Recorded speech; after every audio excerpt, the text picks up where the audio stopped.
Hello everyone, আজকে চলে এসেছি একটা নিউ রেসিপি নিয়ে, chicken garlic bell pepper stir fried. তো চলো রেসিপিটা দেখে নেওয়া যাক। মেইনলি এই রেসিপির জন্য লাগছে বোনলেস চিকেন, ক্যাপসিকাম, রসুন কুচি আর আরও কিছু উপকরণ।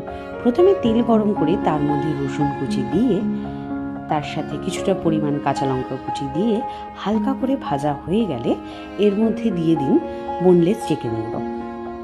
তারপর চিকেনগুলোকে ভালো করে ভেজে অর্ধেকটা মতো ভাজা হয়ে গেলে স্বাদ মতো নুন দিয়ে ভালো করে নাড়াচাড়া করে নিন। এরপরে এর মধ্যে দিয়ে দিন ক্যাপসিকাম, তারপর এর মধ্যে দিয়ে দিন ভিনেগার, তারপর পরিমাণ মতো গোলমরিচের গুঁড়ো, চিলি ফ্লেক্স আর অরিগ্যানো। এরপর ভালো করে চিকেনগুলোকে ভেজে নিন যতক্ষণ না সেদ্ধ হচ্ছে। তারপর বাটার দিয়ে দিন। ভালো করে মিক্স করা হয়ে গেলে এই ডিশটা প্রিপেয়ার হয়ে গেল।